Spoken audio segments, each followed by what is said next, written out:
주일 예배에 오신 여러분들을 축복하고 환영합니다.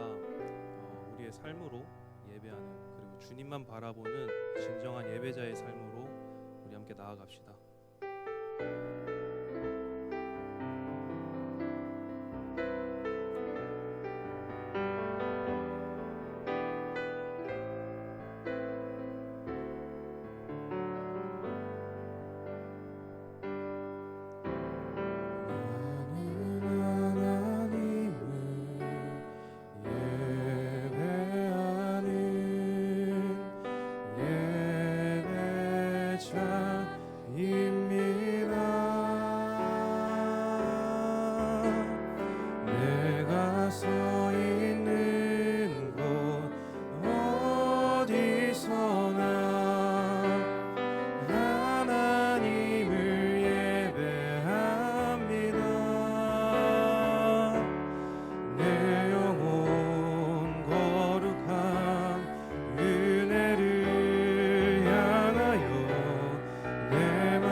완전하신 나의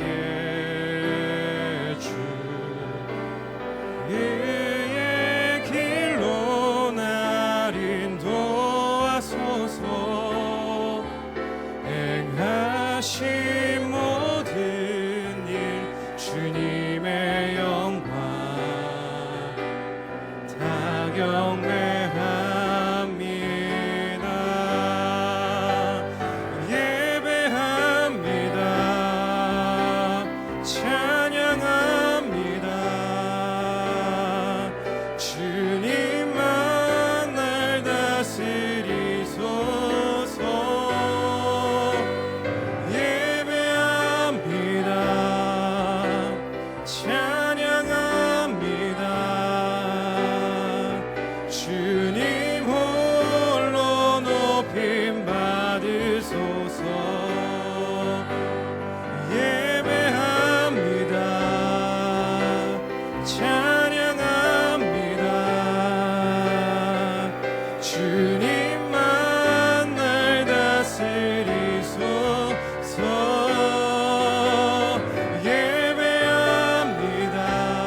주님 홀로 높임 받으소서.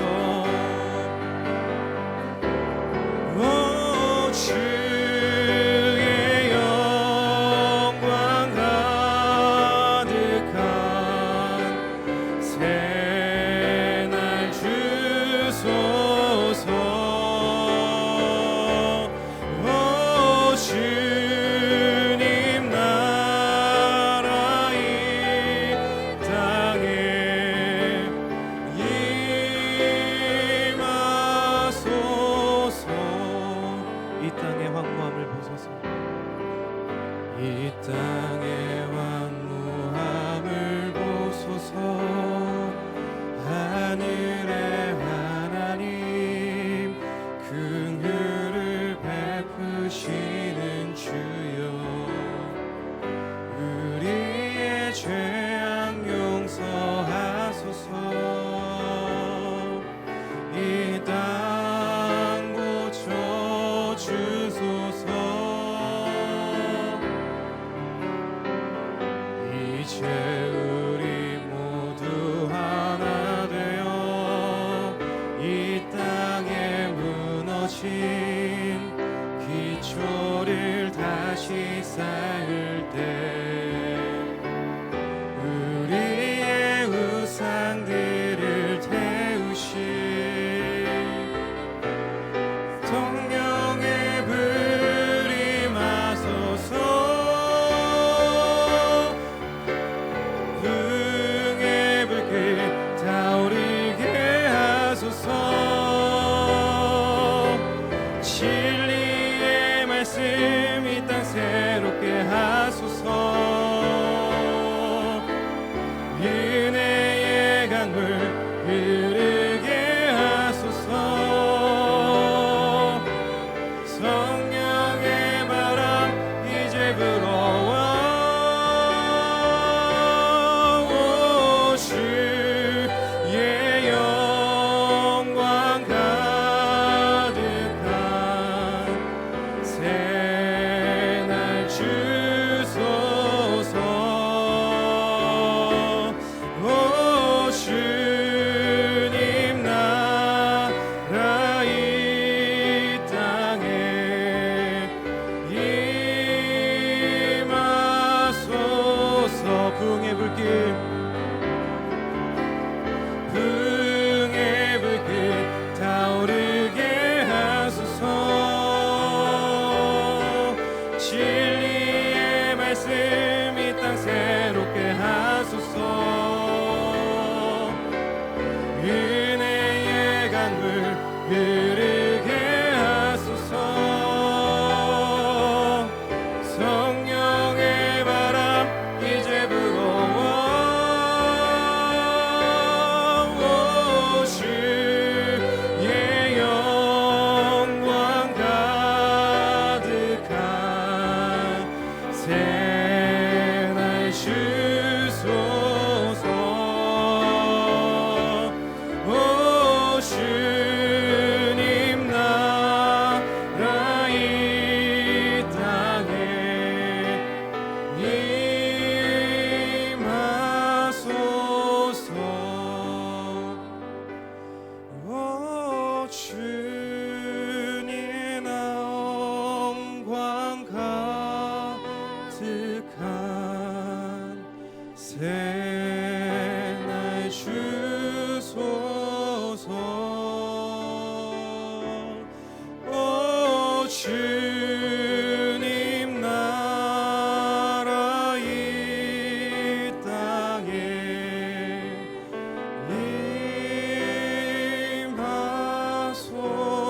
임하소서.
기도하겠습니다.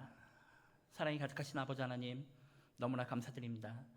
아버지 하나님, 저희가 어느 곳에 있든지 어디에 있든지 아버지 하나님을 사랑하는 마음이 뜨겁게 인도하여 주시옵고, 아버지 하나님을 두려워하고 경외하고 사랑하는 마음으로서 이 시간 예배하는 자들이 되도록 아버지 하나님, 우리 성도들을 붙들어 주시옵소서. 아버지 하나님, 시대가 너무나 혼란스러운 시대입니다. 병으로 말미암아 우리가 두려움을 갖고 떨리는 마음으로 하루하루를 살아가는 가운데 있습니다. 이 순간에도 아버지 하나님, 우리 모든 성도들이 하나님 아버지만 의지하게 인도하여 주시옵고, 아버지 하나님을 의지하는 믿음으로 아버지 하나님 하루하루를 살아가는 동탄 지구촌교회 성도들이 되도록 인도하여 주시옵소서. 아버지 하나님, 우리 교회에 맡겨주신 사명들이 있습니다. 이 질병으로 인하여 우리의 사명이 멈추지 않도록 인도하여 주시옵고, 우리의 예배가 멈추지 않도록 인도하여 주시옵고, 어느 곳에 있든지 하나님을 찬양하며 경배함이 넘쳐나도록 인도하여 주시옵소서. 아버지 하나님, 특별히 이 나라를 위해 기도하옵나이다. 아버지 하나님, 질병으로 인하여 많이 혼란스럽고 또한 아버지 하나님, 믿음을 가진 자들이 너무나 어려운 상황 가운데 있습니다. 아버지 하나님, 이 상황 가운데서도 하나님이 주관하여 주시옵고, 하나님이 주인 되심을 나타내 주시옵고, 하나님의 승리의 깃발을 우리가 바라보며 나아가는 참된 그리스도인이 되도록 인도하여 주시옵소서. 우리 모습 가운데 부족한 것들이 있다면 아버지 하나님, 예배를 통해서 주님께서 채워주시옵고 깨달아 주셔서 하나님을 경외하는 하나님의 자녀들이 되도록 인도하여 주시옵소서. 감사드립니다. 예수님의 이름으로 기도드렸습니다. 아멘. 우리 시간 교동문 23번 시편 43편 함께 교도하도록 하겠습니다. 제가 전체를 다 읽도록 하겠습니다. 우리 여러분들이 담당하신 분은 저의 속도에 맞추어서 함께 고백해 주시길 부탁드리겠습니다. 하나님이여, 나를 판단하시되 경건하지 아니한 나라에 대하여 내 송사를 변호하시며 간사하고 불의한 자에게서 나를 건지소서. 주는 나의 힘이 되신 하나님이시거늘 어찌하여 나를 버리셨나이까? 내가 어찌하여 원수의 억압으로 말미암아 슬프게 다니나이까? 주의 빛과 주의 진리를 보내시어 나를 인도하시고 주의 거룩한 산과 주께서 계시는 곳에 이르게 하소서. 그런즉 내가 하나님의 제단에 나아가 나의 큰 기쁨에 하나님께 이르리이다. 하나님이여, 나의 하나님이여, 내가 수금으로 주를 찬양하리이다. 내 영혼아, 내가 어찌하여 낙심하며 어찌하여 내 속에서 불안해하는가? 너의 하나님께 소망을 두라. 그가 나타나 도우심으로 말미암아 내 하나님을 여전히 찬송하리로다. 아멘. 교회 소식 안내해 드리도록 하겠습니다. 우리 이렇게 온라인으로 함께 예배해 주심이 너무나 감사드리고, 하나님께 이 순간 하나님께서 나를 만나 주시고 찬양해 주심을 기뻐하는 여러분들이 되기를 기원하겠습니다. 우리 자리에 없지만 우리 옆에 가족들에게 함께 인사해 주시고, 우리 함께 있지 않는 우리 성도들 위해서 이 시간 잠깐 마음속으로 이렇게 감사하고 인사하도록 하겠습니다. 교회 소식 안내해 드리도록 하겠습니다. 우리 지속적으로 모임이 금지된 가운데 있는데, 우리 동탄 지구촌교회에서는 다음 주에 우리 교회에서 예배하도록 하겠습니다. 하지만 방역수칙은 철저하게 지키도록 하겠습니다. 우리 드라이브인 스루 예배, 우리 자동차 예배로서 주차장에서 우리 자동차를 주차하고 우리 라디오를 통하여서 함께 예배하고자 합니다. 우리 자세한 안내에 대해서는 우리 주중에 다시 한번 안내해 드리도록 하겠습니다. 헌금에 대해서 안내해 드리도록 하겠습니다. 우리 잠시 후에 헌금 시간이 있는데, 우리 찬양하시면서 준비하신 예물을 우리 가족끼리 함께 헌금하는 시간을 가져주시고, 우리 온라인 계좌를 통해서나 혹은 대면 예배가 되거나 혹은 다음 주에 우리 자동차 예배를 할 때 같이 헌금해 주실 수 있습니다. 우리 이 시간 찬송하시면서 주님께 준비하신 예물 하나님께 드리도록 하겠습니다. 우리 찬송가 91장 슬픈 마음 있는 사람 1절과 4절 찬양하시면서 준비하신 예물 하나님께 드리도록 하겠습니다.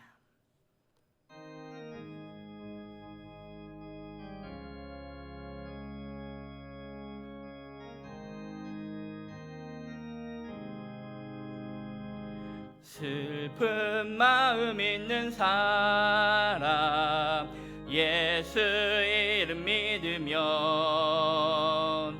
영원토록 변함없는 기쁜 마음 얻으리. 예수의 이름은 세상의 소망이요, 예수의 이름은 천국의 기쁨일세. 우리 갈 길 다 간 후에 앞에 나가 왕의 왕께 경배하며 멸류관을 드리리. 예수의 이름은 세상의 소망이요, 예수의 이름은 천국의 기쁨일세. 아멘. 드려진 예물 위해서 기도하겠습니다.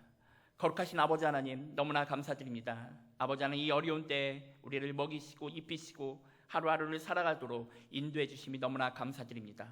아버지 하나님, 그럼에도 불구하고 너무나 어려운 시간을 지내고 있습니다. 우리 지구촌교회 성도들 모든 주머니들 가운데 혹은 걱정 가운데 그 삶 가운데 아버지 하나님께서 복을 주셔서 이들에게 차고 넘치는 은혜를 경험하도록 인도하여 주시옵소서. 아버지 하나님, 우리가 단순하게 돈의 걱정을 하는 자들이 아니라 어떻게 하면 우리의 삶을 하나님께 드리고 하나님의 자녀로서 거룩하게 쓰임받는지에 대해서 다시 한번 아버지 하나님, 우리 마음속 깊이 고민하는 자들이 되도록 인도하여 주시옵고, 우리의 삶을 주님께서 주셨으니 아버지 하나님께서 주관하여 주셔서 그 사명에 맞춰 살아가는 자들이 되도록 인도하여 주시옵소서. 아버지 하나님, 정말로 우리의 삶을 온전히 드리는 자가 되길 원합니다. 우리의 삶을 거짓없이 주님께 드리는 자들이 되어서 하나님 나라 가운데 쓰임받는 자들이 되도록 인도하여 주시옵고, 우리의 노력과 힘이 아니라 아버지 하나님의 채우심으로 말미암아 하루를 살아가는 우리 동탄 지구촌교회 성도들이 되도록 인도하여 주시옵소서. 아버지 하나님, 이 시간 이 열방 가운데 사역하고 있는 우리 협력교회와 아버지 선교사님들 계십니다. 아버지에게 주관하여 주셔서 물질 때문에 고통당하지 않도록 인도하여 주시옵고, 부족함에도 불구하고 우리 교회가 꾸준하게 아버지 하나님 후원하며 그들의 사역에 동참하는 교회가 되도록 인도하여 주시옵소서.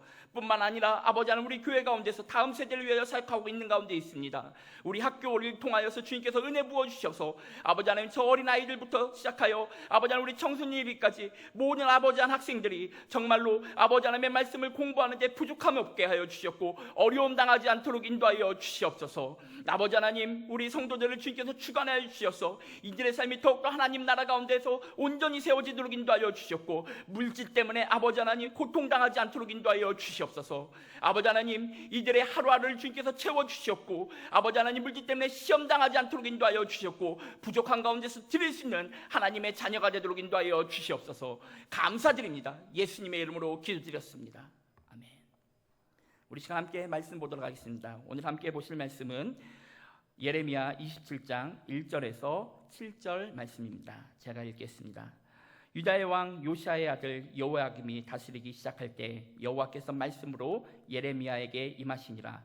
여호와께서 이와 같이 내게 말씀하시되 너는 줄과 멍에를 만들어 내 목에 걸고 유다의 왕 시드기야를 보러 예루살렘에 온 사신들의 속에도 그것을 주어 에돔의 왕과 모압의 왕과 암몬 자손의 왕과 두로의 왕과 시돈의 왕에게 보내며 그들에게 명령하여 그들의 주에게 말하게 하기를, 만군의 여호와 이스라엘 하나님께서 이와 같이 말씀하시되 너희는 너희의 주에게 이같이 전하리라.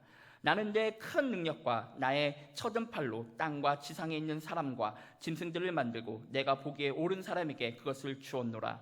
이제 내가 이 모든 땅을 내 종 바벨론의 왕 느부갓네살의 손에 주고 또 들짐승들을 그에게 주어서 섬기게 하였나니 모든 나라가 그와 그의 아들과 손자를 그 땅의 기한에 이르기까지 섬기리라. 또한 많은 나라들과 큰 왕들이 그 자신을 섬기리라. 아멘. 우리 시간에 우리 목사님 나오셔서 하나님의 은혜의 말씀을 전해주시겠습니다. 네, 혹시 성경책을 지금 개인이 갖고 있지 않은 사람이 있으면 이 영상을 잠시 스탑시키고 성경책을 함께 준비할 수 있기를 바랍니다. 왜냐하면 오늘 특별히 말씀을 가정에서 예배를 드리니까 말씀을 나눠드릴 수 없어서 성경을 오늘 읽어가면서 또 하나님의 말씀을 살펴보려고 합니다. 그래서 성경책을 지참하시고 오늘 이 예배에 동참해 줄 수 있기를 바랍니다. 제가 기도하고 하나님의 말씀을 증거하겠습니다. 하나님 감사합니다. 또 우리가 주의 말씀을 배우려고 합니다. 하나님께서 우리에게 말씀하시고자 하는 그 음성을 우리가 제대로 알게 하시고 또 깨닫게 하시고 또 그 깨달은 바대로 우리가 준행하여 하나님이 원하시는 참된 그리스도인다운 삶을 살 수 있도록 주님 도와주옵소서.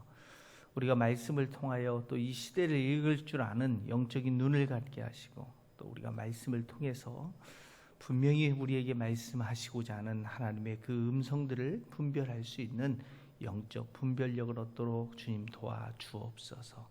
전하는 이 듣는 이 모두 성령의 충만함으로 이 시간 덧입혀 주옵소서. 예수님의 이름으로 기도하옵나이다. 아멘. 오늘 우리가 함께 살펴본 하나님의 말씀은 예레미야 27장만 읽었는데, 1절부터 7절까지만 읽었는데 27장부터 29장까지의 말씀을 우리가 함께 살펴보려고 합니다. 먼저 27장 1절의 말씀은 이렇게 시작하죠. 유다의 왕 요시아의 아들 여호와김이 다스리기 시작할 때 여호와께서 말씀으로 예레미야에게 임하시니라. 여기서 우리 여호와김이라고 기록되어져 있는 이 사본은 이렇게 전수되어질 때 그 당시는 인쇄술이 발달되지 못해서 기록으로 이렇게 전하다 보니까, 사본으로 전하다 보니까 아마 이 여호와김이라라는 이름, 왕에 대한 이름에 혼돈이 있었던 것 같습니다.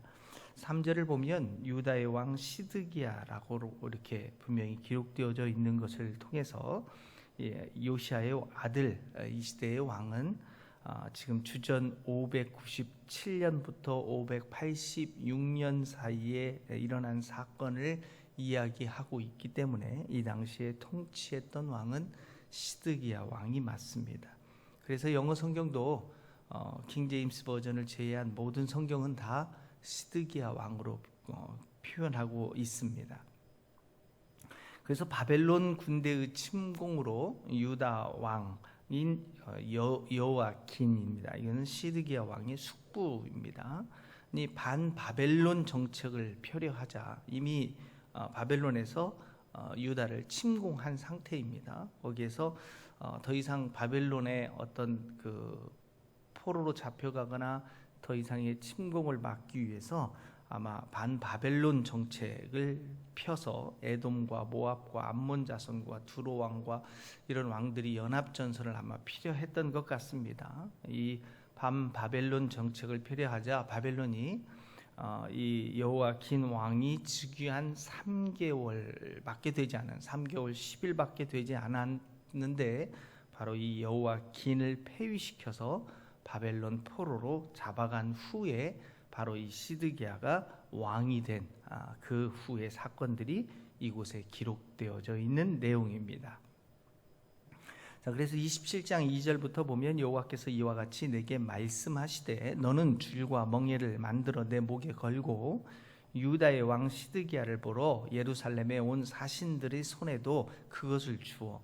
자, 시드기야 왕을 또 만난 이유가 또 이들도 같이 여호와긴처럼 반바벨론 정책을 펴기 위해서 지금 어떻게 보면 그 에돔 왕과 모압의 왕과 암몬 자손의 왕과 두로의 왕과 시도의 왕에게 이렇게 사신들을 다 이렇게 또 보내기 시작했던 것을 보게 되어집니다. 그래서 시드기야는 인근의 나라들과 연합해서 이 바벨론의 통치로부터 벗어나려고 연합 동맹을 강화하려 했던 모습을 보게 되어지죠.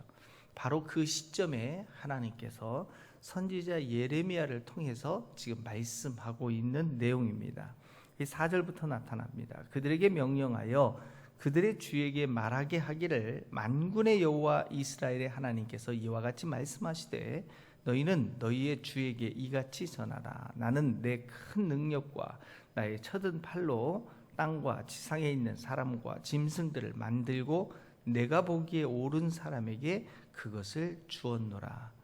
이제 내가 이 모든 땅을 내 종 바벨론의 왕 느부갓네살의 손에 주고 또 짐승들을 그에게 주어서 섬기게 하였나니 7절에 모든 나라가 그와 그의 아들과 손자를 그 땅에 기한이 이르기까지 섬기리라. 또한 많은 나라들과 큰 왕들이 그 자신을 섬기리라. 이 말씀은 한마디로 무엇을 말씀하냐면 하나님께서 세상을 창조하셨잖아요. 그래서 하나님께서 모든 것을 주관하시고 통치하시고 다스리시는 절대 주권자 되시는 분이시라는 겁니다. 그래서 하나님께서 또한 하나님이 세운 세상의 나라 또한 하나님께서 그 통치자도 하나님이 정하시겠다라는 거죠. 그래서 이것을 내가 보기에 옳은 사람, 이번에는 6절에 바벨론의 왕 느부갓네살에게 모든 통치권을 주겠다라고 말씀하는 겁니다. 그래서 이제 바벨론이 침공하여 너희를 포로로 잡아간다 하더라도 그것을 받아들이고 바벨론의 포로로 잡혀가는 그 삶이 된다 하더라도 그것을 받아들이고 그대로 순종하며 살아라. 왜냐하면 하나님께서 행하신 것이다 라고 지금 예레미야 선지자를 통해서 하나님이 말씀하고 계시는 거죠. 근데 만일 바벨론의 포로로 잡혀가지 않고 이 땅에 남아있다면, 저항하거나 바벨론과 대항해서 이 땅에 남아있을 경우는 어떠한 결과가 있는지 27장 8절에 말씀합니다. 여호와의 말씀이니라. 바벨론의 왕 느부갓네살을 섬기지 아니하며 그 목으로 바벨론의 왕의 멍에를 매지 아니하는 백성과 나라는 내가 그들이 멸망하기까지 칼과 기근과 전염병으로 그 민족을 벌하리라. 결국 무엇을 한다고? 안 잡혀가서, 포로로 잡혀가지 않으려고 그들과 연합 동맹을 펴서 어떻게 보면 전쟁을 일으키게 되어지면 칼로 망한다, 전쟁으로 죽게 되거나 아니면 배고픔으로 망하게 되거나 전염병으로 결국은 포로로 잡혀가지 아니하면 망하게 됨을 이야기하는 거죠. 27장 11절을 보십시오. 그러나 만일 포로로 잡혀가는 백성들은 어떻게 되느냐? 그 목으로 바벨론의 왕의 멍에를 메고 그를 섬기는 나라는 내가 그들을 그 땅에 머물러 밭을 갈며 거기서 살게 하리라 하셨다 하라. 여호와의 말씀이니라. 하나님께서 결국 포로로 잡혀간다 하더라도 바벨론 땅에서 거기에서 이렇게 어떻게 보면 죽음을 당하지 아니하고 거기서 살게 될 테니까 죽음을 걱정하지 말고 차라리 바벨론 땅에 포로로 잡혀가라라고 말씀을 하고 있는 거죠. 그래서 이 사실, 하나님으로부터 그 계시를 받은 이 말씀을 바로 예레미야는 시드기야 왕에게 전하는 거죠. 그게 이제 12절의 말씀입니다. 내가 이 모든 말씀대로 유다의 왕 시드기야에게 전하여 왕과 백성은 바벨론 왕의 멍에를 목에 메고 그와 그의 백성을 섬기소서, 그리하면 살 것입니다 라고 이야기하는 거죠. 포로로 잡혀가서 거기서 살아라. 어떻게 보면 왕이 듣기에 참 말이 안 되는 이야기를 하고 있는 겁니다. 연합 동맹을 펴서 우리가 바벨론과 대항해서 싸워서 이길 생각을 하는 게 아니라 항복하고 그냥 포로로 잡혀가십시오. 그래야 행복하게 살 수 있습니다 라고 말하는 거죠. 그런데 예레미야 선지자가 나타나서 이렇게 얘기하면 단 한 명의 선지자만이 하나님의 계시입니다, 하나님의 뜻입니다 라고 이렇게 이야기를 하면 어떻게 보면 하나님의 계시고 뜻이 명확해서 쉽게 받아들일 수 있을 건데, 그런데 실질적으로 그렇지 않다라는 겁니다. 예레미야 말고도 그 당시에 정말 많은 선지자들이 존재하고 있었습니다. 다른 선지자들이 나타나서 바벨론 왕에게 섬기지 않게 될 것이고 우리는 잡혀가지 않게 될 것이고 또 2년 만에 잡혀간다 하더라도 귀환될 것이다 라는 이상한 선지자들이 나타나서 그 예레미야 선지자와는 전혀 다른 이야기들을 하기 시작했다라는 거죠. 그게 28장 1절부터의 이야기 말씀입니다. 28장 1절부터 볼까요? 그의 곧 유다 왕 시드기야가 다스리기 시작한 지 4년 5째 달 기브온 아술의 아들 선지자 하나냐가 여호와의 성전에서 제사장들과 모든 백성이 보는 앞에서 내게 말하여 이르되, 만군의 여호와 이스라엘의 하나님이 이같이 일러 말씀하시기를 내가 바벨론의 왕의 멍에를 꺾었느니라. 3절에 내가 바벨론의 왕 느부갓네살이 이곳에서 빼앗아 바벨론으로 옮겨간 여호와의 성전 모든 기구를 2년 안에 다시 이곳으로 되돌려 오리라. 내가 또 유다의 왕 여호와김의 아들 여고니아와 바벨론으로 간 유다 모든 포로를 다시 이곳으로 돌아오게 하리니 이는 내가 바벨론의 왕의 멍에를 꺾을 것임이라. 여호와의 말씀이니라 하시니라. 큰 혼돈을 우리에게 가져다 줬습니다. 예레미야라는 선지자와 또 다른 선지자 하나냐가 완전히 서로 다른 이야기를 지금 하고 있는 겁니다. 여러분 같으면 누구의 말을 더 하나님의 말씀으로 믿고 따르겠습니까? 하나님의 정말 하나님의 말씀을 받아서 지금 우리는 이제 후대이기 때문에 예레미야 선지자가 더 올바른 선지자였다라는 걸 알지만 그 당시에 왕이 양쪽의 이야기를 들었을 때 그리고 또 예레미야가 하나냐의 선지자의 이야기를 들었을 때 어떤 심정이었을 것 같습니까? 진짜가 아마 어떻게 보면 진짜가 더 답답할 거예요. 그죠? 가짜보다는 진짜가 더 답답할 수 있습니다. 속 타죠. 왜냐하면 하나님께서 그렇게 말씀하셨는데 아니라고 하니까 어떻게 보면 진짜가 더 열받칠 수도 있어요. 그래서 예레미야 선지자의 이야기가 예레미야 27장으로 다시 갑니다. 27장 14절부터 이렇게 있습니다. 그러므로 당신들은 바벨론의 왕을 섬기게 되지 아니하리라 하는 선지자의 말을 듣지 마소서. 그들은 거짓을 예언함이니이다. 이는 여호와의 말씀이니라. 내가 그들을 보내지 아니하였거늘 그들이 내 이름으로 거짓을 예언하니 내가 너희를 몰아내리니 너희와 너희에게 예언하는 선지자들이 멸망하리라.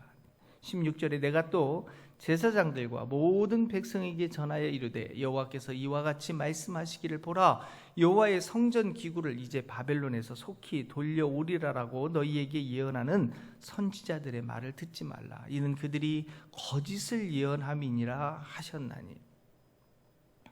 자, 예레미야가 지금 하나냐나 다른 많은 선지자들의 이야기는 거짓이고 자신의 이야기는 참이다라고 말하고 있는 겁니다. 어찌 보면 이 혼돈의 시대는 성경에도 아니면 오늘날에도 보면 참 선지자들과 예언자들이 더 많이 나타나는 것 같아요. 이 시대에 하나냐만 이렇게 거짓된 예언자가 아니었어요. 나중에 성경을 쭉 읽어보면 아합도 그러고 마세라는 사람도 그러고 스마야라는 사람도 그러고 너무나 많은 거짓 선지자들이 나타나서 지금 막 예언을 하고 있는 겁니다. 그런데 이 많은 거짓 선지자에 대항해서 진리의 말씀을 외치고 있는 선지자는 예레미야 단 한 사람이었어요. 자, 여러분 같으면 다수의 말을 듣고 싶어요? 한 사람의 말을 듣고 싶습니까? 만일 하나냐 한 사람과 예레미야 한 사람이 그렇게 얘기했다면 우리의 선택의 폭은 어떻게 보면 50대 50으로 나눠질 수도 있을 텐데 다수가 아니었다면 혼돈이 좀 덜할 텐데 오히려 예레미야는 혼자요? 잡혀가지 않을 거라고 예언하는 선지자들이 더 다수란 말이에요. 그럼 우리는 항상 누구의 의견을 더 존중해요? 다수의 의견을 더 존중하잖아요. 그러니까 다수가 더 옳다라는 생각이 항상 우리 마음 안에 있잖아요. 다수가 옳다는데. 그래서 우리는 또 다수결로 결정을 하지 않습니까? 그것이 우리에게 더 혼돈을 가져다 준다라는 겁니다. 다수가 옳다라는 우리의 상식이 지금 어찌 보면 더 힘들게 하고 있는지도 몰라요. 오늘날도 보면 우리 주위에 하나님의 음성을 듣는다고 말하는 사람들이 참 많아요. 그죠? 굉장히 많이 하나님의 음성을 듣고 또 예언을 한다는 사람들이 많습니다. 그렇다면 우리는 그들의 말에 대하여 어떤 자세와 태도를 갖는 것이 바람직할까요? 오히려 저는 하나님의 음성을 듣고 예언을 한다라고 얘기하는 사람들에게 저는 되묻고 싶어요. 정말 오늘 성경이 말하는 것처럼 하나님으로부터 보내심을 받은 사람입니까? 정말 하나님의 음성을 듣고서 나는 정말 그 음성을 대언하고 있는 사람입니까? 만일 그렇지 않다면 다음에 성경 말씀을 좀 읽고 경각심을 갖고 조심해야 할 필요가 있다라고 봅니다. 예언은 정말 함부로 해서는 안 된다라는 걸 성경이 우리에게 증언해주고 있습니다. 자, 예레미야 28장 15절로 가보겠습니다. 15절부터 17절까지의 말씀을 읽어볼게요. 선지자 예레미야가 선지자 하나냐에게 이르되 하나냐여 들으라 여호와께서 너를 보내지 아니하셨거늘 내가 이 백성에게 거짓을 믿게 하는도다. 그러므로 여호와께서 이와 같이 말씀하시되 내가 너를 지면에서 제하리니 내가 여호와께 패역한 말을 하였음이라. 내가 금년에 죽으리라 하셨느니라 하더니 선지자 하나냐가 그의 7째 달에 죽었더라. 거짓으로 예언한 자들의 최후가 어떻게 되는지 또 보시기 바랍니다. 예레미야 29장 21절입니다. 29장 21절. 만군의 여호와 이스라엘의 하나님께서 골라야의 아들 아합과 마아세야의 아들 시드기야에 대하여 이와 같이 말씀하시느니라. 그들은 내 이름으로 너희에게 거짓을 예언한 자라. 보라 내가 그들을 바벨론 왕 느부갓네살의 손에 넘기리니 그가 너희 눈앞에서 그들을 죽일 것이라. 이 거짓된 선지자들도 느부갓네살 왕의 손에 죽게 될 것을 예언하고 있습니다. 또 29장 31절로 가볼까요? 너희 모든 포로에게 전언하여 이르기를 여호와께서 느헬람 사람 스마야를 두고 이같이 말씀하셨느니라. 내가 그를 보내지 아니하였거늘 스마야가 너희에게 예언하고 너희에게 거짓을 믿게 하였도다. 그러므로 여호와께서 이와 같이 말씀하시니라. 보라, 내가 느헬람 사람 스마야와 그의 자손을 벌하리니 그가 나 여호와께 패역한 말을 하였기 때문에 이 백성 중에 살아남을 그의 자손이 하나도 없을 것이라. 내가 백성에게 행하려 하는 복된 일을 그가 보지 못하리라 하셨느니라. 이것은 여호와의 말씀이니라. 자, 예언한다고 하는 사람들이 왜 각별히 조심해야 하는지는 이 말씀을 통해서 우리에게 크게 교훈해주고 있습니다. 또한 우리는 이 말씀을 통해서 예언이 무엇인지에 대한 분명한 깨달음을, 교훈을 가질 수 있습니다. 예언이라는 단어는 히브리어로 나비라는 단어입니다. 나비. 이 단어의 의미는 뭐냐면 하나님의 편에 서서 하나님의 말씀을 대언하는 대언자라는 뜻입니다. 그러니까 우리가 생각하고 있는 예언이라는 건 뭐예요? 앞으로 이루어질 미래의 운명에 대하여 말하는 것을 우리는 예언으로 생각하고 있습니다. 그런데 성경에서 말하고자 하는 예언이라는 건 앞으로 이루어질 운명론적 이야기를 하는 것이 예언이 아니라 하나님께서 말씀하신 것을 받아서 대언하는 걸 예언이다라고 말씀하고 있는 거예요. 그러니까 운명론적인 예언은 바꿀 수 없어요. 변화되지 않습니다. 그렇죠? 예언해 준다고 해서 네가 앞으로 어떻게 될 거야 라고 얘기하는 것은 운명론적 예언은 미래에 우리의 계획에 변화를 가져오지 않습니다. 못하는 거죠. 변화를 가져오지 못하는 거죠. 그러나 하나님께 받아 말씀하는 하나님의 계획을 대언하는 대언자들은 하나님의 뜻이 바뀌면, 계획이 바뀌면 그건 바뀔 수도 있는 거라는 사실을 우리는 알아야 돼요. 그 요나잖아요. 요나가 하나님으로부터 말씀을 받았어요. 그래서 니느웨를 가서 무엇하라고 그랬어요? 이 백성이 회개하지 아니하면 다 하나님이 멸해버리겠다라고 했잖아요. 그래서 하나님의 말씀을 가지고 니느웨에 가서 그 말을 선포하고 그들에게 외쳤죠. 그럼 하나님이 멸하셨습니까? 아니죠. 회개하지 아니하면 멸해버릴 거라고 그랬잖아요. 그러니까 결국 하나님의 말씀을 가지고 그곳에 가서 하나님의 말씀을 대언하게 된 거죠. 그래서 그 백성들이 하나님 앞에 회개하니까 하나님은 그 민족을 멸하지 않았던 사실을 우리는 기억할 겁니다. 그러므로 예언자라는 것은 그래서 무엇을 전제로 하냐면 반드시 하나님으로부터의 보내심을 받은 자여야 한다라는 거예요.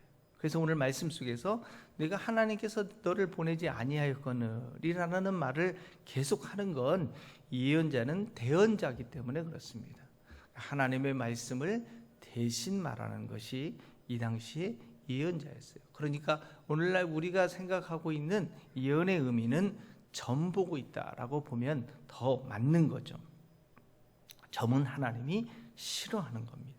그러니까 하나님께서 보내시지도 않았는데 그것을 본인이 하나님의 말씀입니다라고 얘기하니까 성경이 거짓된 예언자라고 이야기를 하고 있는 거죠.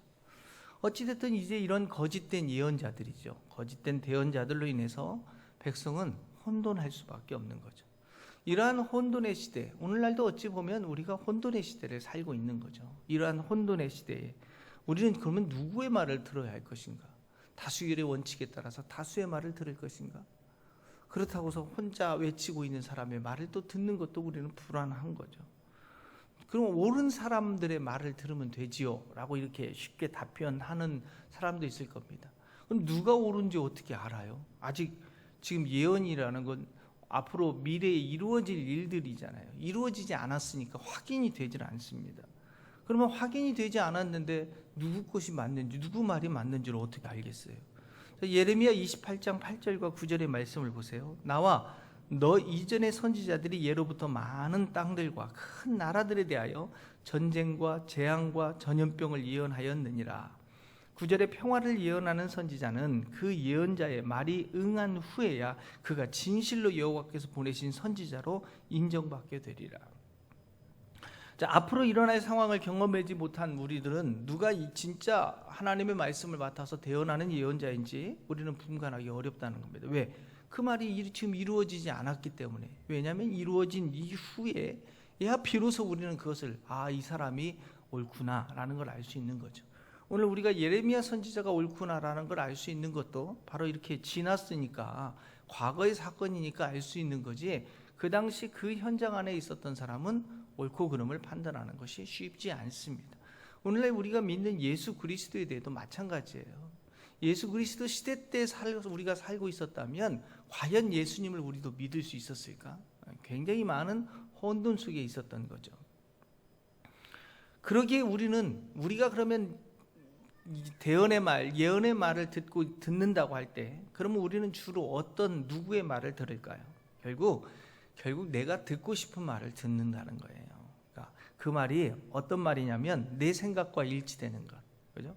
내가 원하는 대로 말해주는 사람의 말, 내가 듣기에 좋은 말, 내게 희망처럼 들려오는 말, 이런 이야기를 우리는 그걸 옳다라고 얘기하는 거지, 그게 정말 옳기 때문에 옳다라고 이야기하는 건 아닙니다.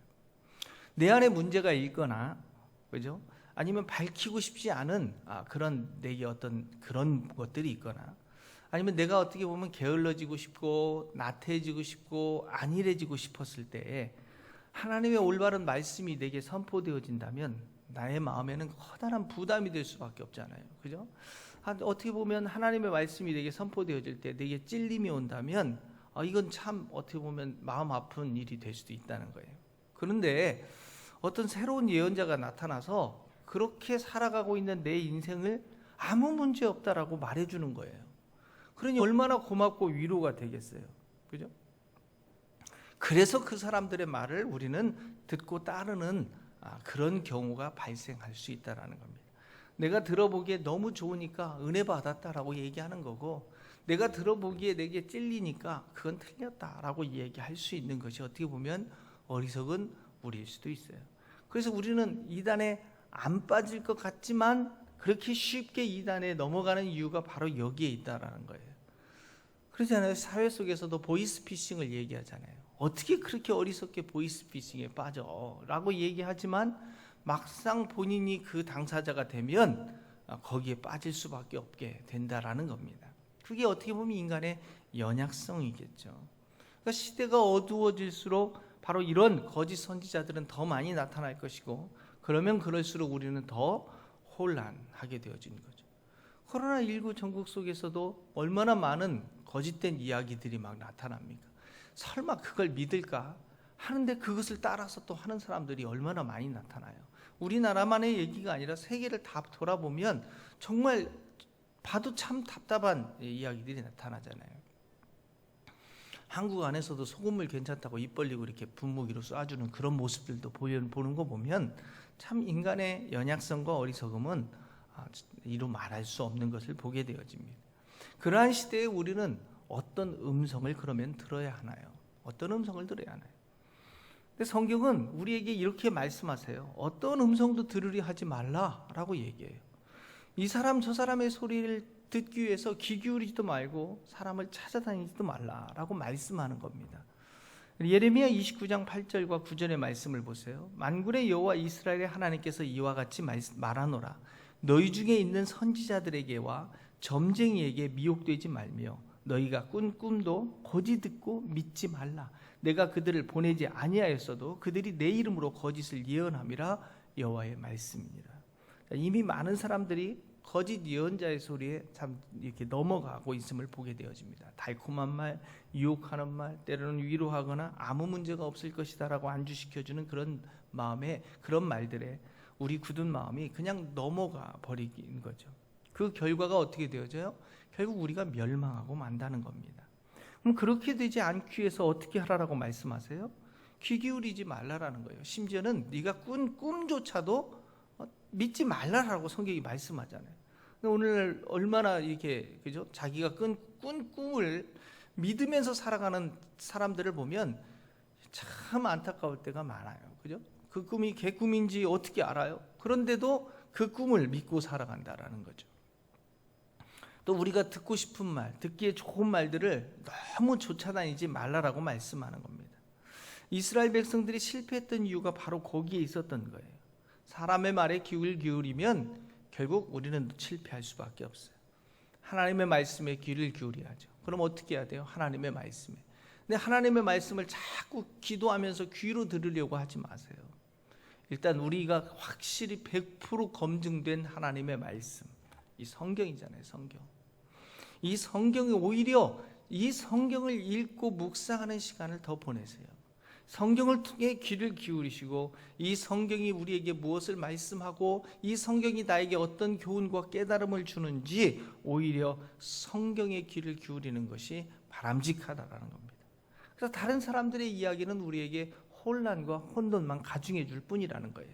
이 어렵고 힘든 시기에 우리가 해야 할 것이 있다면 무엇에 더 귀를 기울여야 하냐면 성경의 말씀에 우리는 더 귀를 기울여야 할 것입니다. 그래서 더 많이 성경 읽기와 성경 읽고 묵상하는 데에 우리는 전력을 다해야 할 거예요. 자, 이스라엘 백성들이 그래서 살아나기 위해서는 다른 선지자들의 이야기에 귀를 기울이는 것보다 무엇을 해야 하냐면 두 번째로 왜 우리가 포로로 잡혀갔는지를 이해하는 것이 중요하다는 거예요. 왜 하나님께서는 우리의 민족이 바벨론의 포로로 잡혀가도록 허용했는가? 이걸 아는 것이 중요하죠. 왜 우리 민족이 이렇게 되었는가의 원인 파악을 하는 것이 중요하잖아요. 그러기 위해서 우리의 과거를 돌아보아야 한다는 겁니다. 자, 예레미야 29장 19절의 말씀을 볼게요. 왜 우리의 민족이 이런 고통을 당해야 했습니까? 왜 칼과 기근으로 그리고 전염병으로 왜 우리의 민족이 이렇게 죽어야만 합니까? 왜 우리의 민족이 바벨론의 포로로 잡혀가야만 합니까? 그 답은 19절에 이렇게 말씀합니다. 여호와의 말씀이니라 너희들이 내 말을 듣지 않았기 때문이라. 내가 내 종 선지자들을 너희에게 꾸준히 보냈으나 너희는 그들의 말을 듣지 아니하였느니라. 여호와의 말씀이니라. 오늘날 우리는 말씀의 홍수 시대에 살고 있습니다. 어찌 보면 하나님께서 너무나 많은 선지자들을 우리 가운데 보내주셨어요. 각 교회를 세우고 교회마다 목회자들을 보내주었습니다. 또 그 교회를 다니지 않는다 하더라도 오늘날 같이 이렇게 온라인을 통해서 예배를 드리면서 아니 인터넷을 통해서 또 유튜브를 통해서 우리는 수없이도 많은 선지자들의 말씀을 듣습니다. 듣기는 듣는데 우리는 무엇을 하냐면 행하지 않는다라는 겁니다. 하나님은 어찌 보면 꾸준히 선지자를 통해서 우리에게 말씀하시지만 우리는 제대로 듣지 않는다라는 거죠. 듣는다라는 것은 행동을 동반할 때 들었다라고 우리는 이야기를 한다고 제가 몇 차례에 걸쳐서 말씀을 드렸습니다. 여러분의 자녀가 엄마의 말을 들었다라는 것은 결국 뭐예요? 들었다는 건 행하지 않는다, 아니면 들었다는 건 행한다라는 걸 반드시 전제를 가지고 이야기를 하는 겁니다. 우리 또한 하나님의 말씀을 들었지만 행하지 않거나 그래서 행해야 할 것에 대해서 행해야 하는데 행하지 않는 그런 행동들이 우리에게 나타나고 있다면 우리는 들은 것이 아니라는 거죠. 왜 이러한 고난이 찾아왔나요? 하나님의 말씀을 듣지 않았기 때문에. 이 고난으로부터 우리가 도망가려고 하거나 이 고난에 맞서서 싸우려 하거나 이 고난을 피하려 하기보다도 먼저 우리가 해야 할 것은 이 고난이 왜 우리에게 찾아왔는가, 이것을 깨닫는 거죠. 어떻게 보면 우리는 하나님의 말씀을 진정 들으려 하기보다는 자신을 위로해 주거나 심리적으로 자기의 죄를 덮어주고 합리화시켜주는 이야기를 더 듣고 싶어 합니다. 교회에 가서 설교를 듣더라도 우리에게 유익한 이야기나 감동을 주는 이야기들을 더 귀 기울여 들으려 합니다. 어떤 교훈이나 아니면 어떤 그런 이야기들에 더 귀 기울여 할 때가 많죠. 요즘 유튜브를 보면 11조는 구약시대의 산물이기 때문에 더 이상 하지 않아도 된다라고 합리화시켜주는 방송이 있습니다. 우리는 그런 것에 더해서 더 끌림을 받게 되는 거죠. 그리고 자신이 안 해도 되기 때문에 너무나 그것을 신뢰하고 믿고 따르려고 할 때도 많습니다. 또 꼭 주일에 교회를 가야 하나 뭐 이런 유튜브를 통해서 그것에 교회를 가지 않는 사람들이 심리적 보상을 받고 또 안정감을 얻게 되는 그런 모습들도 보게 되어집니다. 결국 그러한 말들은 성경을 통해서 하나님께서 우리에게 들려주는 말씀이 아니에요. 세상 사람들의 이야기일 뿐이에요. 틀린 말은 아닙니다. 많은 이야기들은 틀린 이야기는 아니에요. 제가 틀렸다고 이야기하는 것이 아닙니다. 그것은 성경적이지 않다고 이야기를 하는 거예요. 그러니까 모든 것이 옳다고 성경적이라는 법은 없습니다. 성경은 내 생각과 다를 수도 있어요. 그러나 성경적이라는 건 하나님의 말씀적이다라는 게 전제가 되는 거죠. 결국 저들이 하나님의 말씀을 듣지 않았기 때문에 이런 사태를 맞이하게 된 것 우리는 반드시 기억해야 돼요. 자, 우리는 누구의 말을 그러면 들어야 돼요? 하나님의 말씀이죠. 근데 이 하나님의 말씀은 결코 우리가 생각하는 것처럼 달콤하지 않습니다. 때로는 우리의 가슴을 갈기갈기 찢어 놓을 정도로 아픈 말씀이기도 해요. 오늘 예레미야 선지자가 이야기하는 거, 너희가 포로로 잡혀가라는 이야기가 달콤합니까? 우리나라를 하나님께서 해방시켜 주겠다, 우리나라를 하나님께서 지켜주겠다, 이 말씀이 어떻게 보면 더 달콤하지 않아요? 요즘 교육을 보면 우리나라에도 학습의 교육적 방법론들이 굉장히 많이 연구되고 또 들어오고 있습니다. 핀란드식 교육이니 또 거꾸로 교실이니 혁신학교니 뭐 이런 식으로 다양한 컨텐츠들이 개발되고 그러한 것들을 개발하는 학교가 굉장히 많이 나오고 있죠. 또 수학에도 뭐 더 재미있는 수학을 아이들이 공부할 수 있는, 쉽고 재미있게 공부하는 것, 영어도 뭐 단기 속성 과정 뭐 이렇게 해가지고 우리의 귀를 아주 이렇게 유혹하는 그런 컨텐츠들이 많습니다. 그런 것들을 개발하는 이유와 목적이 무엇 때문일까요? 공부를 열심히 하는 학생들을 위해서 그런 걸 개발할까요? 아니죠. 공부를 안 하는 학생들 때문에 그런 걸 개발하는 거죠. 그러니까 결국 혁신학교니 거꾸로 교실이니 이런 것은 누구를 위해서 하는 거냐면 공부하지 않는, 그래서 수업 시간에 엎드려 자고 있는 애들을 어떻게 깨울 것인가를 목적으로 개발된 프로그램이지, 열심히 공부하고 있는 학생들에게 거꾸로 교실을 하자라고 하면 오히려 방해시키는 것하고 똑같아요. 수학을 열심히 공부하고 있는 애한테 그거 하지 말고 재밌는 수학으로 우리가 바꿔야 돼요 하면서 재밌는 수학하고 있으면 걔네들한테는 시간 낭비인 거잖아요. 그죠? 우리가 알고 있는 한국의 최고의 고등학교들한테 거꾸로 교실이나 뭐 이런 혁신학교 하자고 해보세요. 걔네들은 수업 시간, 내가 공부하는 시간 빼지 마세요, 낭비입니다 라고 얘기하지 않겠어요. 결국 정말 열심히 공부하는 아이들에게는 방법론은 필요하지 않습니다. 재미있는 게 필요하지 않는 거죠. 오히려 공부는 솔직히 재미있어서 하는 것이라고 할까요? 글쎄, 물론 재미도 있겠죠. 공부 잘하는 사람들은 재미는 있겠죠. 그러나 공부는 재미있게 잘하는, 공부를 잘하는 사람들의 옆에서 가보세요. 진짜 어렵게 공부하죠. 누가 쉬운 방법을 찾아요? 왕도를 찾지 않습니다. 노력하는 거죠. 노력하는 거예요. 열심히 노력하지 쉬운 방법을 찾아서 편하게 공부하지 않는다니까요.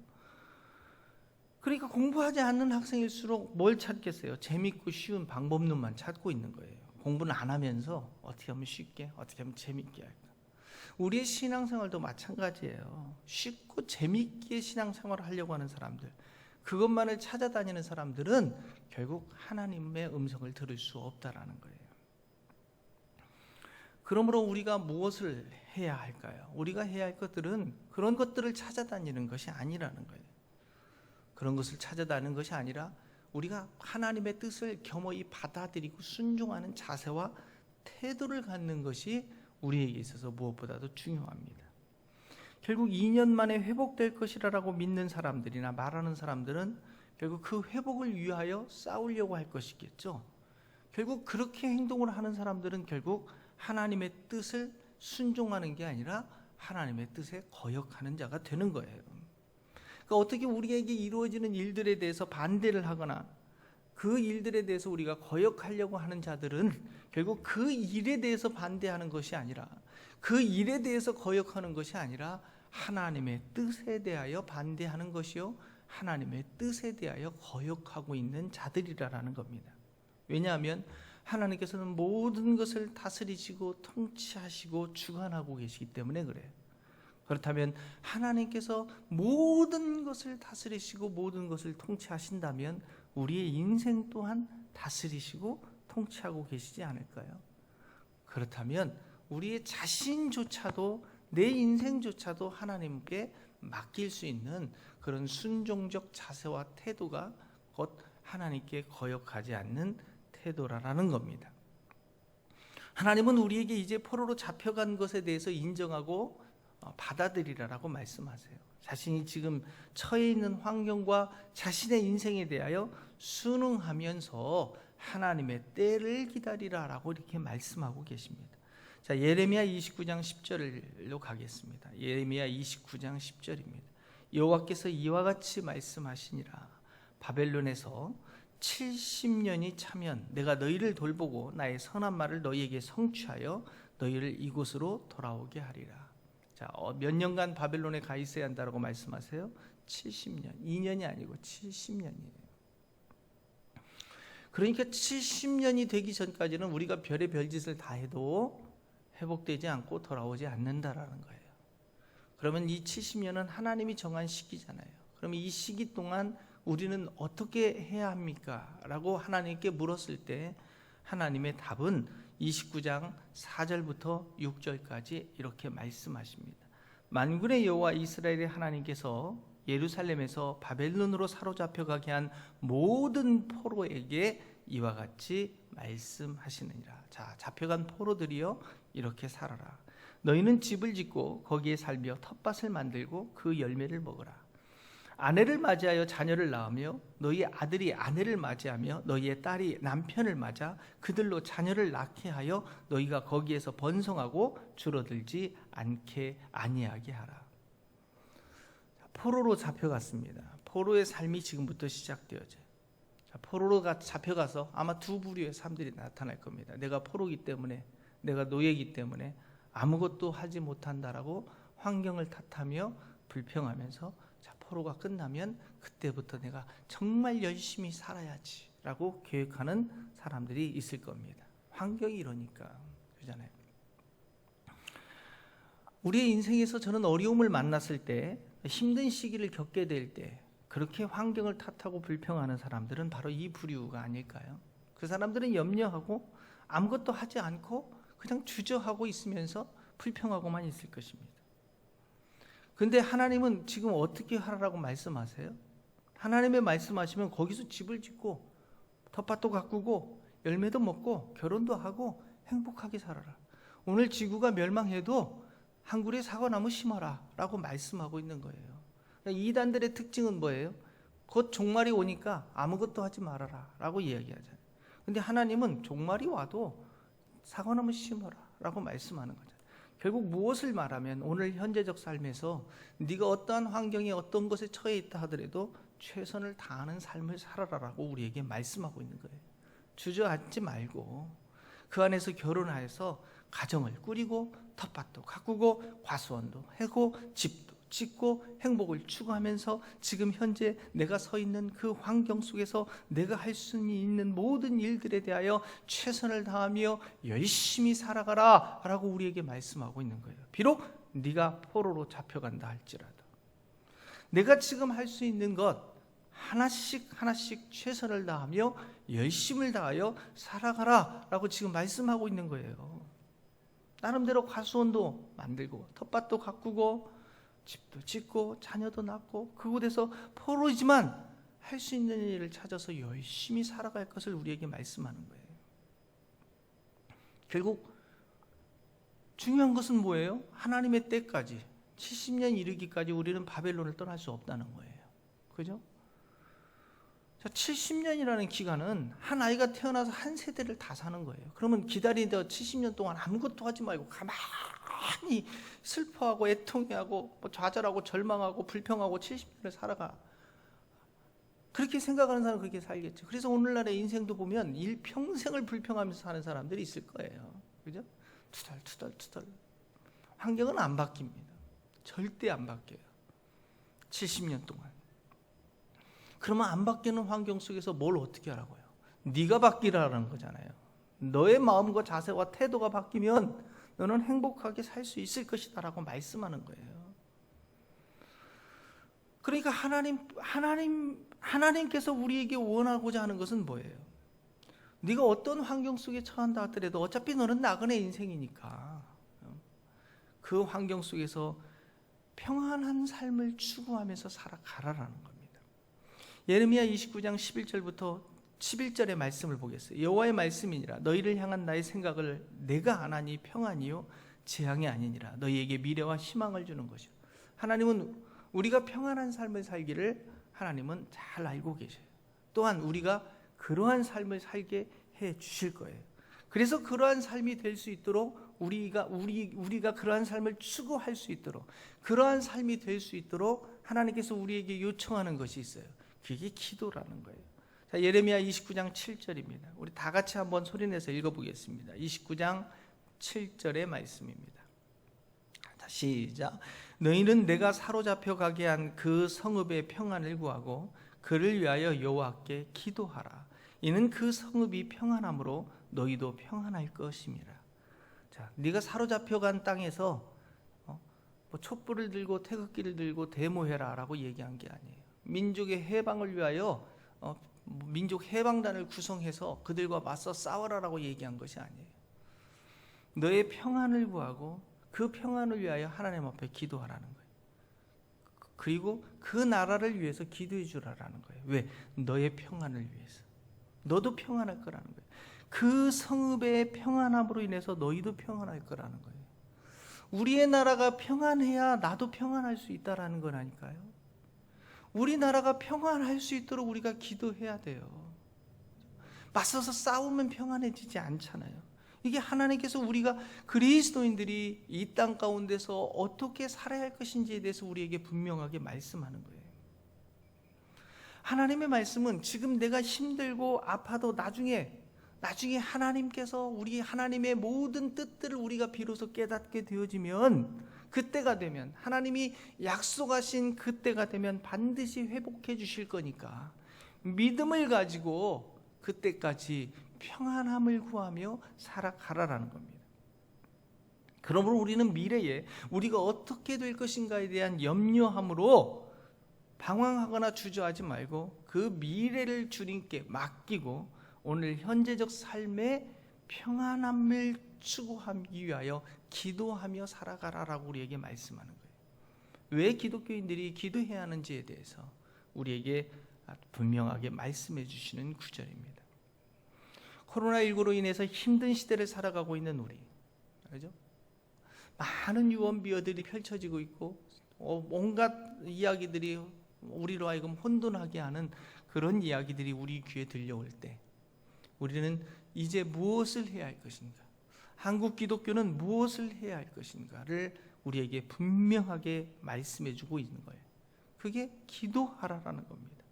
예레미야 29장 12절과 13절의 말씀에 이렇게 말씀합니다. 너희가 내게 부르짖으면 내게 와서 기도하면 내가 너희들의 기도를 들을 것이요 너희가 온 마음으로 나를 구하면 나를 찾을 것이요 나를 만나리라. 우리가 해야 할 것이 무엇인지에 대해서 성경은 우리에게 말씀합니다. 우리가 왜 하나님을 찾아야 하며 왜 우리가 무엇보다도 하나님을 만나는 일에 최우선을 둬야 하나요? 이 모든 일은 하나님이 하셨기 때문에 그래요. 하신 일이기 때문에 그래요. 그러므로 우리는 이 코로나19처럼 큰 전염병이나 아니면 우리의 인생 가운데 어떤 어려움이나 재앙을 만나게 되어질 때 그것으로 인하여 힘들어하고 그것 때문에 좌절하고 절망하고 그것과 맞서 싸우려 하기보다는 먼저 하나님의 얼굴을 찾고 구하는 일에 최우선을 두어야 할 것입니다. 왜냐하면 하나님을 만나면 하나님께서 모든 것을 해결해 주시겠다라고 우리에게 약속하고 있기 때문에 그렇습니다. 모든 것은 하나님의 통치 아래에 있어요. 우리가 그리스도인이라면 먼저 이것을 인정할 수 있어야 돼요. 지식의 근본이 여호와를 경외하는 것이다라는 건 여호와를 인정하는 것을 이야기합니다. 너희가 내게 부르짖으면 내게 와서 기도하면 내가 너희의 기도를 들을 것이요. 그래서 우리가 기도해야 한다는 거예요. 하나님이 들으시고 하나님이 모든 것들을 해결해 주실 것이기 때문에 그렇습니다. 온 마음으로 나를 구하면 나를 찾을 것이요 나를 만나리라. 결국 하나님을 만나면, 하나님은 예레미야 29장 14절을 통해서 이렇게 말씀합니다. 이것은 여호와의 말씀이라. 나는 너희들을 만날 것이요 너희를 포로된 중에서 다시 돌아오게 하되 내가 쫓아 보내었던 너희들과 모든 곳에서 모아 사로잡혀 떠났던 그곳으로 돌아오게 하리라. 이것은 여호와의 말씀이니라.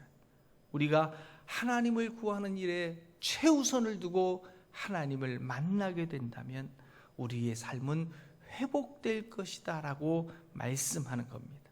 찾고 구하여, 하나님을 찾고 구하여 하나님은 사로잡혔던 그곳으로 다시 돌아오게 하시겠다라는 위대한 하나님의 약속의 말씀처럼 우리의 삶도 회복되어지는 놀라운 역사가 일어나게 될 것입니다. 그러므로 사랑하는 성도 여러분, 하나님을 찾고 구하여 하나님과 바른 관계 맺기에 우리의 인생에 최우선을 둘 수 있기를 바랍니다.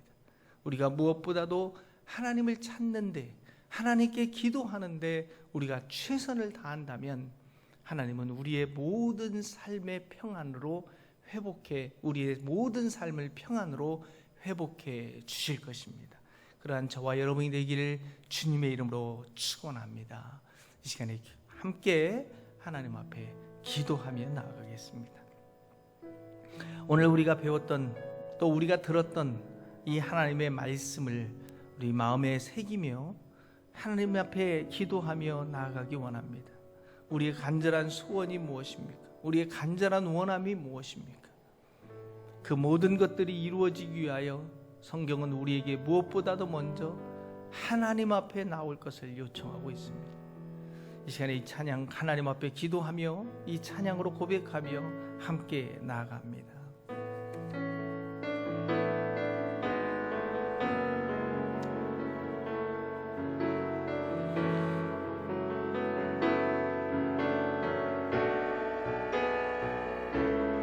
나의 백성이 다 겸비하여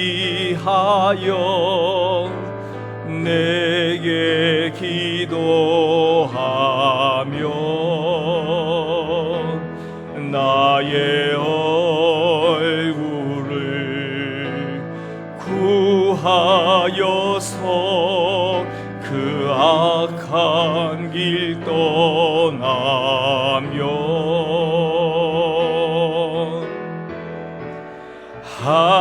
하늘에서 듣고 죄를 사며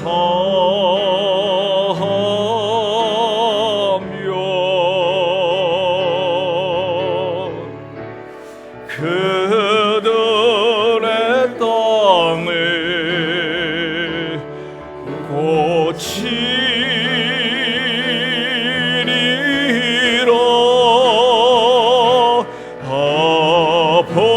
아버지여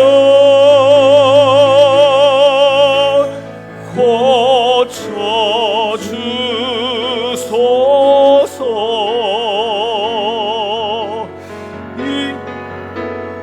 이 나라 주의 것되게 하소서.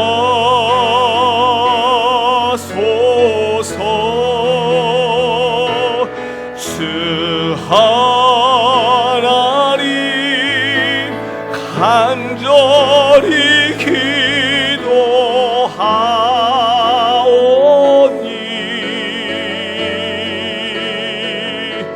상한 이 땅 새롭게 하소서. 아버지여 고쳐주소서.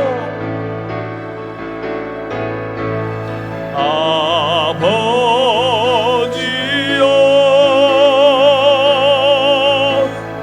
고쳐주소서. 이 나라 주의 것되게 하소서.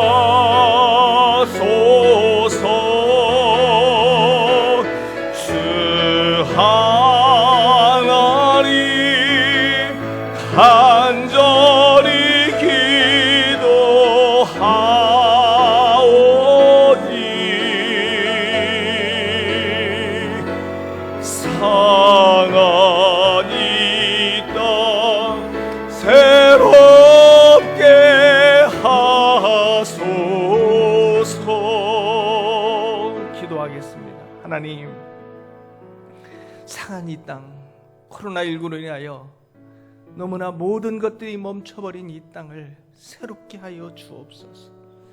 이 시간에 우리가 하나님의 말씀대로, 오늘 우리에게 들려주시는 하나님의 음성대로 주님을 구하고 주님을 찾고 주님 앞에 나왔습니다. 혹시 우리의 허물과 우리의 죄악들이 있다면, 우리가 여호와 하나님의 말씀을 듣지 않아 우리에게 이러한 어려움들이 찾아왔다면, 주님, 우리가 주님 앞에 회개하고 고백하고 자복하오니 우리의 모든 죄를 예수 그리스도의 보혈로 깨끗하게 씻어주시사 우리가 회복되어질 수 있도록 주님 도와주옵소서. 우리의 연약함을 주님은 아시지 않습니까? 우리의 완악함을 주님은 아시지 않습니까? 주님, 우리 안에 성령님을 허락하여 주시오. 우리가 주님으로 인하여 새롭게 되어질 수 있도록 주여 역사하여 주옵소서. 우리의 마음에, 우리의 심령에 새 마음을 허락하여 주옵소서. 예수님의 이름으로 기도하옵나이다. 우리 다 같이 찬송가 620장입니다. 여기에 모인 우리 함께 찬양하겠습니다.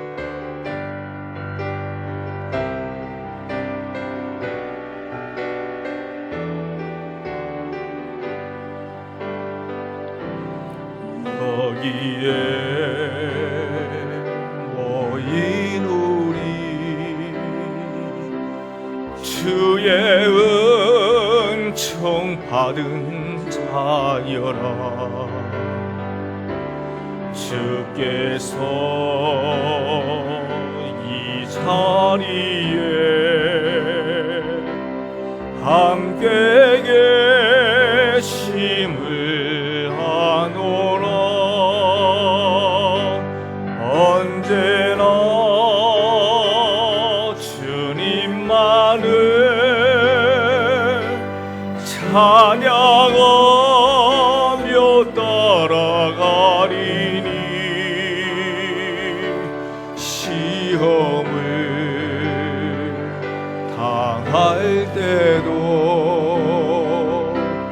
함께 계심을 믿노라. 이 믿음 더욱 굳세라. 주가 지켜주신다.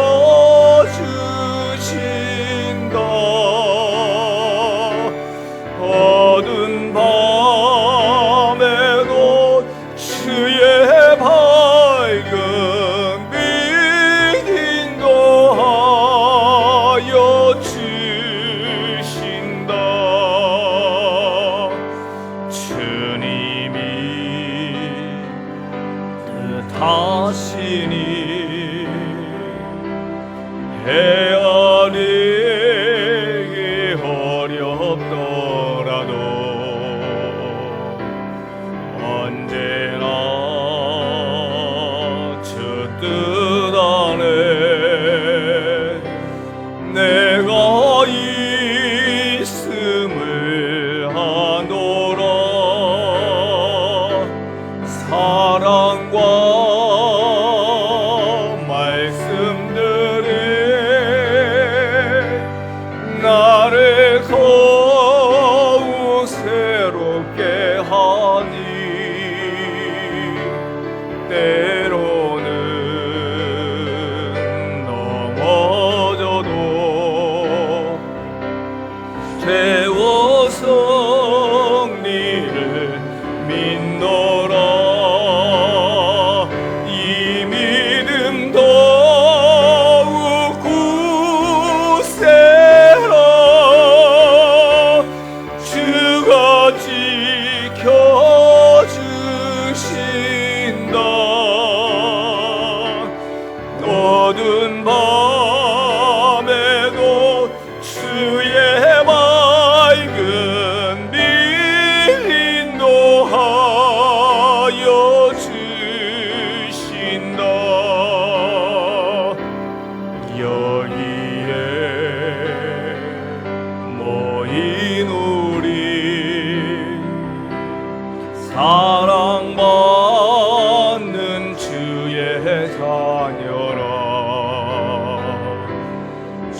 주께서